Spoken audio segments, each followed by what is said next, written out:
You're listening to What's on Tap Guam, Guam Waterworks Authority podcast channel. Subscribe to get updates, information, and other topics of interest that concern Guam's most precious natural resource.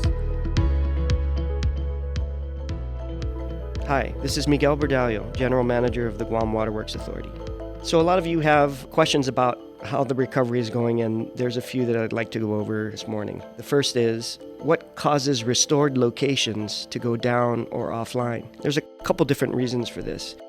When the system is operating normally, the tanks are designed to hold a certain amount of water to account for fluctuations in demand. And since our tank levels are low, when that demand happens, occasionally people at higher elevations will lose their water, so service goes offline until more water comes into the system, and then they get their water back. Another instance is the example of if you're in an area where it depends on an operating well for its pressure as opposed to a level in a tank. If that well happens to go down temporarily for whatever reason, even when we have island power, we have those types of systems trip off and then they need to be reset. Normally there's water in the tank, so you don't notice it, but when there isn't enough water in the system, then that's when we have to get someone out there to restart the well. Until that well is restarted, you will lose service. So situations like that cause areas to go down or offline. The next question, what are challenges in restoring water to homes and businesses? And I think the real key here is just having enough operating wells across the system to get water in all areas. Currently, we have wells operating in certain parts of the system, but not all, and that is affecting our ability to get water to homes and businesses everywhere. But in some cases, there are, in areas, even if we have water, there are damaged lines that we need to address before a particular area will receive water. So we're making those types of assessments and repairs as we go through and restore services. The next question, when you say operating normally, what does that mean? Because I still don't have water in my house. In terms of reporting the system status, we consider the system to be operating normally when we have production ongoing in that system and booster pumps to transfer water is happening and our tanks are intact. So in an area, for example, the northern system, all of those things are true and water is being produced, so we are operating normally. The problem is that it's not of a sufficient quantity to meet the demand, and so we have pocket outages in certain areas.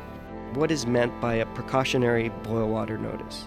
So a boil water notice is issued when there is the possibility of any form of contaminant entering the distribution system or the supply system. In our current situation, that is primarily caused by low pressures or breaks in the lines. So when the system is operating normally, there's sufficient pressure to keep out any contaminants. And when the system pressure is low, there is the possibility that something could get in.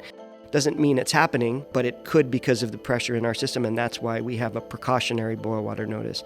We have done testing throughout the distribution system, and our initial tests have come back showing that our water meets all safe drinking water requirements, and so there is no bacteria or anything in the water. So this is a precautionary notice as of now. If our sample results come back positive for any contaminant during the restoration process, then we'll issue a mandatory boil water notice, and we'll keep testing until we confirm that the water is free of contaminants, and then we'll lift that boil water notice.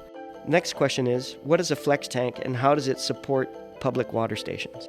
Flexitank is a food-grade collapsible tank that can be filled and put inside a 20-foot container and then hauled to different locations around the island where we don't have water. The water that is put into the tank is free of contaminants. It is potable water from one of our facilities, and there is no charge to the public for using the water. We don't have any limits on how much water you can take, but we do, of course, have a limited capacity in the tank. So we ask that the public be reasonable about the amounts that they're taking and only take what they need so that everyone has an opportunity to use the water in that tank.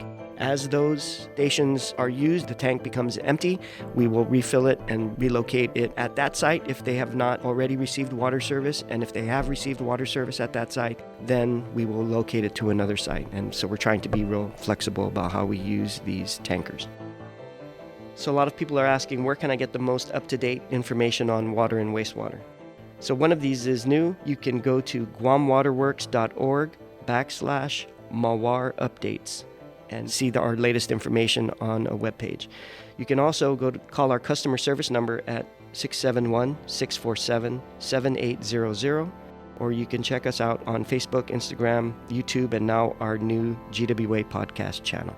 We will be issuing daily state of our water and wastewater system updates, and I will try to do this at the end of every day to give everyone an update on how our restoration efforts are going. So please stay tuned and hear more of our progress on restoration. You'll be hearing from me daily with these podcasts. Thank you very much. Be safe. For more information, visit guamwaterworks.org or call customer service at 671-647-7800. To reach our 24/7 dispatch, call 671-646-4211.